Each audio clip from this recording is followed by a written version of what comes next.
नमस्कार दोस्तों, स्वागत है आप सभी का आज के इस सबसे खास और महत्वपूर्ण वीडियो में।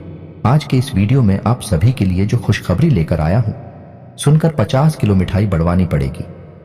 जी हां दोस्तों, इतनी बड़ी और इतनी भयंकर खुशखबरी। हम आपसे भी कुछ सुनाने जा रहे हैं कि खुशी से आपकी आंखें नम हो जाएंगी। घर घर जाकर आप मिठाई बांटने वाले हो। इतनी बड़ी समस्या का समाधान हम लेकर आए हैं। जी हां दोस्तों, अगले 24 से 48 घंटे के अंदर कैसे आपको लाखों करोड़ों का लाभ मिलने वाला है, कैसे आपका किस्मत चमकने वाला है, इन सभी के बारे में हम आपको बताने वाले हैं। जी हां दोस्तों, क्योंकि हम आप सभी को बता दें, हम जानते हैं कि आपके जीवन में लंबे समय से परेशानियों के कई दौर चली आ रही हैं। आपके जीवन में धन दौलत को लेकर, रुपए पैसे को लेकर परेशानी अभी तक समाप्त नहीं हुई है और भी कई तरह की समस्याएं आपके जीवन में चल रही हैं। लेकिन सबसे बड़ी समस्या आपकी ऐसी रुपए को लेकर है और इधर भी आपको अलग से परेशान किए जा रहा है। हालांकि आपकी कुंडली, आपकी राशि है, कह रही है कि अब आपका अच्छा समय आ चुका है। ग्रहों की चाल आपके अनुसार है। आपके जीवन में बड़े बदलाव होने वाले हैं, लेकिन आपको इन बड़े बदलावों का अभी तक लाभ प्राप्त होना शुरू नहीं हुआ है। तो दोस्तों, यकीन मानिए, ये वीडियो केवल और केवल आपकी समस्याओं को ध्यान में रखते हुए बनाया गया है और इस वीडियो में इतनी महत्वपूर्ण जानकारी है जो हीरे मोती के समान आपके जीवन में जगमगाने वाली है, ऊर्जा भरने वाली है। जी हां दोस्तों, हमारे जीवन में जब भी कोई बड़ा बदलाव आता है तो ज्ञान के माध्यम से ही आता है। पहले हमें ज्ञान प्राप्त होता है, फिर हम कार्य शुरू करते हैं, फिर हमें अच्छे परिणाम प्राप्त होते हैं। इसी प्रकार दोस्तों, एक बुद्धिमान इंसान की सबसे बड़ी पहचान यह होती है कि वह सर्वोत्तम ज्ञान लेने से कभी पीछे नहीं हटता है, क्योंकि ज्ञान ही इस जीवन में सफलता की कुंजी होती है। तो यकीन मानिए, इस वीडियो में जो बातें मैं आपको बताने जा रहा हूं, ऐसी बातें आपने अपने जीवन काल में कभी सुनी नहीं होंगे, और यदि आपने सुनी भी होगी तो किसी ने आपको इतनी गहराई से इन बातों के बारे में नहीं बताया होगा। तो दोस्तों, यकीन मानिए, इन बातों का प्रभाव आपके जीवन में उतना ही शक्तिशाली होने वाला है जितना कि रामायण काल में श्री लक्ष्मण जी के ऊपर संजीवनी बूटी का प्रभाव हुआ था। यानी यह आपके जीवन को बदलने की शक्ति रखता है। तो इस ज्ञान को आप पूरे आदर भाव से विस्तार से समझने का प्रयास करें। दोस्तों, यकीन मानिए कि आपके लिए वीडियो बनाने में बहुत मेहनत करते हैं हम लोग, और आपके लिए सर्वोत्तम से सर्वोत्तम ज्ञान देने की कोशिश करते हैं। हमारा केवल एक ही उद्देश्य है कि किसी भी प्रकार से आपके जीवन में प्रकाश हो जाए, आपके जीवन में हरियाली आ जाए, आपका जीवन सुंदर हो जाए। बस यदि आपके जीवन में कुछ भी सकारात्मक करने में हम यदि कामयाब होते हैं तो हम मानकर चलेंगे कि मां भवानी के लिए हमारी पूजा सफल हो गई, हमारी भक्ति सफल हो गई। दोस्तों, एक बात आपसे और कहना चाहते हैं। वैसे तो ऐसी बातें करनी नहीं चाहिए, फिर भी आपको बता दें कि मां भवानी के आशीर्वाद से अब तक हमारी बात कभी खाली नहीं हुई है। जो भी उपाय हमने जिसको भी बताया है उसे 100% लाभ प्राप्त हुआ ही है। माता भवानी का आशीर्वाद प्राप्त हुआ ही है। आप भी सच्चे मन से विश्वास रखते हुए हमारी बातों को ध्यान से समझने का प्रयास करें और वीडियो में बताई गई बातों को अपने जीवन में उपयोग करें। आपके जीवन में 100% बदलाव आएंगे, इस बात की गारंटी हम देते हैं। मेरे मित्रों, आज का वीडियो शुरू करते हैं भगवान श्री कृष्ण की एक बहुत ही सुंदर और ज्ञानवर्धक विचार के साथ। तुम भी तो भगवान श्री कृष्ण कहते हैं, किसी अर्जुन कर्ण को फसल है जिसे इंसान को हर हाल में काटना ही पड़ता है। इसलिए हमेशा अच्छे बीज बोए ताकि फसल भी अच्छी हो और परिणाम भी सुंदर हो। मनुष्य को हमेशा यही याद रखना होगा कि मानव जीवन केवल कर्म के आधार पर चलता है। जैसे कर्म हो गए वैसे ही परिणाम होंगे, और कर्मों के परिणाम इंसान को ठीक उसी प्रकार ढूंढ लेते हैं। जैसे गायों के झुंड में बछड़ा अपनी मां को ढूंढ लेता है, इंसान अपने कर्मों से और उनके परिणामों से कभी पीछा नहीं छुड़ा सकता है। इसीलिए कर्मों की फसल बड़ी ही सोच समझकर बोनी चाहिए ताकि बाद में रोना पड़े, पछताना न पड़े। तो मित्रों, जीवन के बारे में भगवान श्री कृष्ण का इतना गहरा और इतना ज्ञानवर्धक विचार यदि आपको पसंद आया हो तो कमेंट में पूरे भक्ति भाव के साथ जय श्री कृष्णा, राधे राधे अवश्य लिखें और वीडियो को एक बार अवश्य करते। तो मित्र, वीडियो की शुरुआत करते हैं। आइए जाने की कोशिश करते हैं कि आपके जीवन में सभी समस्याओं का मूल क्या है, यानी कि आपकी हर एक समस्या का कारण क्या है। तो कहीं ना कहीं आपके जीवन में जितनी भी समस्याएं हैं, आप यदि गहरे विचारों में जाकर डूबकर यह जानने की कोशिश करेंगे तो सारी की सारी समस्याओं की जड़ कहीं ना कहीं रुपए पैसे से, आपकी आमदनी से जुड़ी हुई है। जी हां, दोस्तों, और हम जानते हैं कि आपके जीवन में रुपए पैसे को लेकर हमेशा तंगी का माहौल बना रहा है, संघर्ष की स्थिति हमेशा बनी रही है। आप कभी भी अपने जीवन में उस स्थिति में नहीं पहुंच पाए हैं जब आप दिल खोलकर खर्च कर सकें और दिल खोलकर अपने जीवन को जी सकें। इसी वजह से आपके जीवन में एक के बाद एक अलग अलग रूपों में समस्याएं आती चली गई और आपका जीवन धीरे धीरे ढलता चला गया और नर्क में बदल गया। दोस्तों, याद रखें कि एक कड़वा सच है, लेकिन गरीबी एक श्राप है और अमीरी एक वरदान है।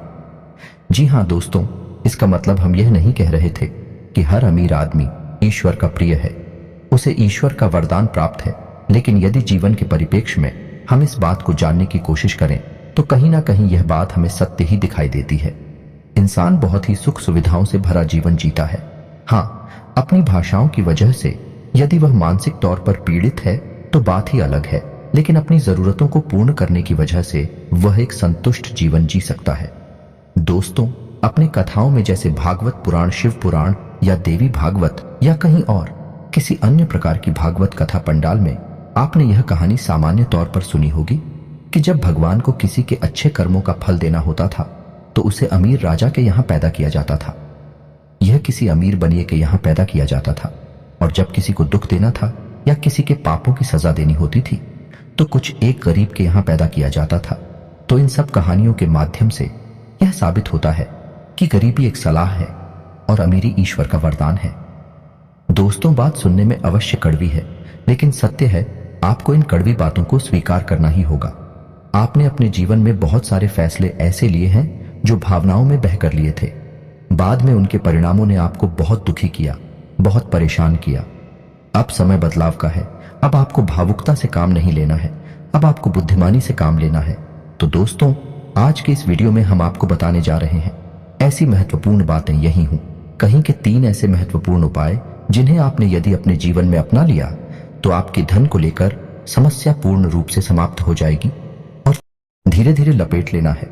दोस्तों, याद रखना है कि आपको धागे से केवल लपेटना है, गांठ नहीं लगानी है। हमारे शास्त्रों में गांठ को शुभ नहीं माना। क्या है? तो आपको गांठ नहीं लगानी है कि फरवरी धागे से लपेट लेना है। अब इस हरे रंग की पोटली को आपको किसी भी तरीके से अपने शरीर से लगाकर रखना है। यदि आप पढ़ सकते हैं तो अपने पर्स की किसी खाली जेब में, जिसमें आप रुपए पैसे नहीं रखते, कोई सामान नहीं रखते हैं, उस जेब में इस पोटली को रखें। छोटी सी पोटली बनाएं, या फिर आप इसे धागे में बांधकर अपनी बजा पर अपने बाजू पर बांध ले, या फिर अपनी कलाई पर बांधने जैसे, चाहे वैसे, चाहे आप इसे अपने गले में डाल लें। बस इसका स्पर्श आपके शरीर से होना चाहिए। इसे अंग स्पर्शी उपाय कहते हैं। दोस्तों, यह बेहद शक्तिशाली उपाय है। जी हाँ दोस्तों, आप इसे करें। अब आपको इसे करना कब है, इसे भी ध्यान से सुन ले। तो दोस्तों, ध्यान से सुने, इस उपाय को आपको किसी भी शुक्रवार को करना है। जी हाँ दोस्तों, आप यह पोटली रात में बनाकर रख लें और शुक्रवार के दिन सूर्य उदय से ठीक 10 से 15 मिनट पहले इस पोटली को आपको अपने शरीर से लगा लेना है। फिर इसे कभी अलग नहीं करना है। ठीक है दोस्तों, ध्यान से सुना, आपने समझ लिया। इस उपाय को इसे आप करके देखिए। दोस्तों, बेहद शक्तिशाली उपाय है। कई लोगों को लाभ मिले हैं, आपको भी मिलेंगे। सिर्फ 1 हफ्ते के अंदर, यानी 6 से 7 दिनों के अंदर आपको ऐसे ऐसे धन आगमन के स्रोत मिलेंगे कि आप भी हो चक्कर आ जाएंगे। जी हाँ दोस्तों, और आपका कमाया हुआ पैसा 1 रुपया भी बर्बाद नहीं होगा, केवल जरूरतों में ही खर्च होगा। फिजूल खर्ची 1 रुपया की भी नहीं होगी। फिजूल खर्ची का दर्द तो केवल वही इंसान जानता है जो इस कष्ट से पीड़ित है। यानी किसी के घर में कोर्ट कचहरी के मामले चल रहे हैं, या कोई बीमार चल रहा है, या फिर किसी अन्य प्रकार की फिजूल खर्ची, जैसे कोई शराब पीता है, कोई नशा वगैरह करता है, जुआ खेलता है, तो पैसा ऐसे ही फिजूल खर्ची में चला जाता, बर्बाद हो जाता है जो पैसा कमाता है और जिसका पैसा बर्बाद हो जाता है। इस कष्ट को वह इंसान भली भांति समझ सकता है। तो यह भाई आपने यदि कर लिया तो यह उपाय आपके घर में किसी भी प्रकार की फिजूल खर्ची को तुरंत रोक देगा। जी हाँ दोस्तों, बहुत ही शक्तिशाली उपाय है। अब बात करते हैं दूसरे उपाय। तो दोस्तों, दूसरे उपाय को बताने से पहले थोड़ा इस उपाय के महत्व को बता देते हैं। तो हमारे शास्त्रों में अंकों का बहुत महत्व है। दोस्तों, आपने सुना ही होगा कि माला फेरना है, 108 बार फिरेंगे। नवग्रह शांति है तो 9 ग्रहों की शांति करेंगे। 9 देवी हैं, दोनों ही दिन है, यानी कि हमारे शास्त्रों में अंकों का बहुत विशेष महत्व है। यहां तक कि जब भी हम दान करते हैं रुपए पैसे का, तो हम उसमें भी 10 रुपए में 1 रुपए जोड़ देते हैं, यानी 1 रुपए एनी 1 अंक का भी महत्व है। एक अंक सूर्य का सूचक है और यह हमें शक्तिमान बनाता है, तेजस बनाता है। तो हम जब भी दान करते हैं, जैसे कि हम 100 रुपए दान करेंगे तो 1 रुपए जोड़ देंगे, 101 हो जाएगा। 150 दान करेंगे तो 1 रुपए जोड़ देंगे, क्या बंद हो जाएगा। इससे हमें पता चलता है कि हमारे शास्त्रों में अंकों की ऊर्जा का उपयोग करना बताया गया है। अंकों का विशेष महत्व है। जी हाँ दोस्तों, अपने तमाम तरह के यंत्र भी देखे होंगे जिनमें अंक लिखे रहते हैं, जैसे लक्ष्मी यंत्र होता है, सूर्य अंत होता है, सभी में अलग अलग प्रकार के अंक भी लिखे रहते हैं। ये बहुत ही शक्तिशाली अंक होते हैं। तो इन अंगों के बारे में हम आपको क्यों बता रहे हैं, अब ध्यान से सुने कि आपको क्या करना है। तो जब भी आप और रुपए खर्च करते हैं, दोस्तों ध्यान से सुने कि जब भी आप रुपए खर्च करते हैं तो जो नोट आप दूसरे को दे रहे हैं, तो उस नोट को आपको बीच से फोल्ड करना है, बीच से मुड़ना है। इधर उधर से मुंडा थोड़ा नोट नहीं देना है, उसे खोलकर बीच में से मोड़ लेना है। और उस नोट की जो किनारी है, यानी उसके जो फोल्डर किनारे हैं, वह आपकी तरफ होनी चाहिए और उसका जो मूड है वह दूसरे के सामने वाले की ओर होना चाहिए। यानी भाई जो लूट खुलेगा आपकी तरफ खुलना चाहिए। और जब उस नोट को आप किसी को दे रहे हो तो मन में आपको यह अंक बोलना है, यानी 708 आपको यह अंक बोलना है। हम इस अंक को क्यों बोलेंगे, क्योंकि यह लक्ष्मी के लिए भाग्य अंक माना गया है। यह लक्ष्मी को आकर्षित करता है। यह ऐसा अंग है जो लक्ष्मी को अपनी ओर खींचता है। जब आप लोग किसी को दे रहे हैं, उसका खुला हुआ मुंह आपकी तरफ है, उसका मर्डर हुआ हिस्सा सामने वाले की तरफ है।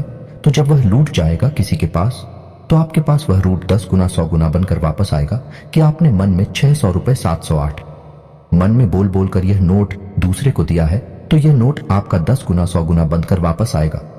दोस्तों यह कोई चमत्कार नहीं है, यह ऊर्जाओं का खेल है। आपको ऊर्जा का महत्व समझना ही होगा। आप ऐसे समझ सकते हैं कि जब आप किसी मंदिर में जाते हैं तो आपका मन कितना ही खराब क्यों ना हो, लेकिन आपका मन अच्छा हो जाता है, शांत हो जाता है। ऐसा क्यों होता है, क्योंकि मंदिर में एक अलग हो जाए। सकारात्मक ऊर्जाओं का ही तो खेल है। सारा जीवन तो आपको भूल जाऊं को समझना होगा। तो आप जब ऐसे इसी को रुपए देंगे तो याद रखिए वह रोक पाए, कई गुना बनकर आपके पास वापस आएंगे। और यही तो हम चाहते हैं कि यदि हमारा 100 रुपए खर्च हो तो हमें 1000 रुपए कहीं से आवक भी हो जाए। यदि हमारा 1000 रुपए हम किसी को दे रहे हैं तो हमें कहीं से 10,000 रुपए फिर से मिल जाए। तो इससे क्या होगा कि आपका घड़ा अभी खाली ही नहीं होगा। दोस्तों आप यकीन माने या ना माने कि आपको देखने में हो सकता है कि अंधविश्वास लग रहा हो, लेकिन बड़े से बड़े लोग, अमीर से अमीर लोग भी इन बातों को बहुत गहराई से मानते हैं। आप थोड़ा बहुत भी यदि नेट पर सर्च करेंगे तो आपको तमाम जानकारियां मिल जाएगी। जैसे अमिताभ बच्चन हमेशा होटल में 9 नंबर के कमरे में ही ठहरते थे। क्रिकेट के अलग अलग खिलाड़ी कुछ विशेष प्रकार के अंकों की टी शर्ट ही पहनते हैं। तो यही सब इसलिए मैं आपको बता रहा हूं कि शायद आप इन सब ऊर्जाओं से परिचित नहीं हैं। इस वजह से भी आप लक्ष्मी को आकर्षित नहीं कर पा रहे हैं। अब दोस्तों हम आपको बताने जा रहे हैं तीसरा और सबसे महत्वपूर्ण उपाय, और यह कोई उपाय नहीं है, यह बहुत ही आवश्यक जानकारी है जो आपको होनी ही चाहिए। ऐसा मैं इसलिए कह रहा हूं कि आपकी राशि में शनि का गोचर हो रहा है और शनि को कलयुग में कर्म का भाग्य का देवता कहा जाता है। तो दोस्तों शनि एक ग्रह होने के साथ साथ देवताओं वाली शक्ति भी रखते हैं। तो शनि किसी का भी भाग्य बना सकते हैं, दीपिका सकते हैं, आंशिक प्रभाव भी दे सकते हैं और विनाश्री मचा सकती हैं, मिट्टी में भी मिला सकते हैं। आपको अपने जीवन में ऐसी परिस्थितियां बनानी होंगी कि शनिदेव आपसे प्रसन्न रहें, और जब शनिदेव आपसे प्रसन्न रहेंगे तो आपके हर एक कर्म का आपको उचित फल प्राप्त होगा। दोस्तों याद रखिए कि कर्म तो सभी करते हैं, मेहनत तो सभी करते हैं, लेकिन उन्हें कर्मों का ही फल प्राप्त नहीं होता है, यानी मेहनत का सही परिणाम प्राप्त नहीं होता है। इस वजह से लोग दुखी रहते हैं, यही दुखों का कारण भी है। लेकिन आप बहुत भाग्यवान हैं क्योंकि आपकी राशि में अभी शनि का गोचर चल रहा है और आप जब कोई भी कर्म करेंगे तो आपको उसका निश्चित शुभ फल प्राप्त होगा। लेकिन इसके लिए आपको शनि को खुश करना होगा, और शनि को खुश करने का बहुत अच्छा उपाय है कि आप अपनी जीवनचर्या में कुछ सकारात्मक बदलाव लेकर आएं। दोस्तों याद रखें कि शनि को बुरी मानसिकता वाले लोग बिल्कुल भी पसंद नहीं है, यानी जो लोग व्यसन में फंसे रहते हैं, जुआ, शराब आदि में बुरी लतों में पड़े रहते हैं, महिलाओं का अपमान करते हैं, गरीबों का अपमान करते हैं, जानवरों पर हिंसा करते हैं, पूजा पाठ नहीं करते हैं, मंदिर नहीं जाते हैं, हनुमान चालीसा का पाठ नहीं करते हैं, ऐसे लोग शनिदेव को बिल्कुल भी पसंद नहीं है। ऐसे लोगों को उनके कर्मों का फल मिल ही नहीं सकता। जब शनि प्रभावशाली होंगे तब तो आपको इसका सकारात्मक परिणाम मिलेगा। आपको बस इतना करना है कि जो मैंने अभी बताया आदतों को यदि आप रखते हैं तो उन्हें आप क्या करें। जैसे कि आप कोई नशा करते हैं तो आपसे त्याग दें। जैसे कि आप गलती से ही भूल ही सही लेकिन किसी महिला का अपमान करते हैं, किसी जानवर पर हिंसा करते हैं तो आप उसे बिल्कुल भी ना करें। बस आपको अच्छी अच्छी आदतों को अपनाना है। हनुमान चालीसा का नित्य पाठ करना है। सब कर्मों के साथ अपना जीवन जीना है। शनिदेव की भी आपको भरपूर कृपा प्राप्त होगी। और दोस्तों, वीडियो के अंत में अब आपको बताने जा रहे हैं एक ऐसा शक्तिशाली उपाय जिससे आप किसी भी प्रकार के कर्जे में हैं, चाहे छोटा हो चाहे बड़ा हो। यदि आपने 31 दिनों तक यह उपाय कर लिया तो आपको 100% कर्जे से मुक्ति मिलेगी। चाहे आपकी आमदनी सुनी ही क्यों ना हो, चाहे माध्यम कोई भी बने, किसी भी तरह से बने, दैवीय शक्तियां आपके लिए प्रबल हो जाएंगे और आपका कर्जा झुकेगा ही। तो आपको क्या करना है कि किसी भी शुक्रवार के दिन से, यानी कि आपको शुक्रवार के दिन शाम को 6 बजे इस उपाय को शुरू करना है। यह एक साधना है दोस्तों, कोई उपाय नहीं है। साधना बहुत ही सच्चे मन से, सात्विकता के साथ और स्वच्छता के साथ की जानी चाहिए। तो इसके ऊपर यदि आपको डिटेल में वीडियो चाहिए तो मैं एक अलग से इसका वीडियो आपको बनाकर भी दे दूंगा, लेकिन इस वीडियो में भी आपको बता रहा हूं। उपाय को ध्यान से समझे। आपको यह साधना शुक्रवार के दिन से शुरू करनी है और सही समय होगा शाम को 6 बजे। और शाम को 6 बजे से आपको क्या करना है कि माता लक्ष्मी की पूजा आराधना करनी है। अपने घर के पूजा स्थल पर बैठना है पूर्ण स्वच्छता के साथ और आपको माता लक्ष्मी का आवाहन करने के बाद संकल्प लेना है। 31 दिनों का 31 दिनों तक आप इस साधना में रहेंगे और संकल्प लेने के बाद आपको इस मंत्र की एक माला जाप करनी है। मंत्र ध्यान से सुने, वीडियो की स्क्रीन पर भी आपको दिखाई देगा। सर्व बाधा विनिर्मुक्त धन धान्य सुल्तान बिता मनुष्य मच प्रसाद इन भविष्यति न संशय। यह बहुत ही शक्तिशाली मंत्र है दोस्तों। इस मंत्र का एक माला जाप करना है। इस मंत्र में माता लक्ष्मी आपको पूर्ण रूप से फल देने के लिए तैयार हैं। यह मंत्र आपकी सभी बाधाओं से मुक्ति दिलाएगा और आपको धन धान्य से भर देगा। दोस्तों, यह मंत्र एक माला जाप करने के बाद आपको दुर्गा सप्तशती का पाठ करना है। जी हाँ दोस्तों, पूर्ण भक्ति भाव के साथ करें। समय अवश्य लगेगा, लेकिन समस्या बड़ी है तो उस समस्या का समाधान करने के लिए आपको मेहनत भी करनी पड़ेगी। और दैवीय शक्तियां जब तक साथ नहीं देंगे तब तक आपकी विकट समस्याओं से मुक्ति नहीं हो पाएगी। तो आपको दुर्गा सप्तशती का पाठ भी करना है और फिर बस आप गुप्त रूप से इस साधना को करें। किसी से इस साधना के बारे में चर्चा ना करें। आप जो भी जीवन में कर रहे हैं सच्चे मन से बस आप उसे करते रहे। आप देखेंगे मात्र 31 दिनों के भीतर भीतर ऐसी परिस्थितियां बनेंगी, आपका भारी से भारी कर्जा रुक जाएगा। दूसरे, यकीन मानिए कि कोई भी साधना, कोई भी उपाय, दैवीय शक्तियां तभी फलित होती हैं जब हमारे मन में सच्चा विश्वास हो। सच्ची आस्था को सारा खेल ही विश्वास और आस्था के ऊपर टिका है। तो दोस्तों, उम्मीद है कि वीडियो में दी गई जानकारी आपके जीवन में किसी प्रकार का बदलाव लेकर आएगी। कुछ भी आपको इससे सकारात्मक अगर प्राप्त हो जाता है, हम मान लेंगे कि मां भवानी के लिए हमारी पूजा आराधना सफल हो गई, हमारी भक्ति सफल हो गए। मित्र, यदि आपको इन सब उपायों से, साधना से संबंधित कोई प्रश्न है तो आप कमेंट करके पूछा। हमने संदेश आपको जवाब देंगे और आपको संतुष्ट करेंगे। हम केवल आपके जीवन में प्रकाश लाना चाहते हैं, बस यही हमारा एक उद्देश्य है। बदली में बस हम आपसे यह चाहते हैं कि पूर्ण भक्ति भाव के साथ कमेंट में माता भवानी को याद करते हुए जय मां भवानी अवश्य लिखें। याद रखें, जिनके साथ है माता भवानी, उनका कोई बाल भी बांका नहीं कर सकता है। मिलते हैं अगले ज्ञानवर्धक वीडियो में, तब तक के लिए धन्यवाद।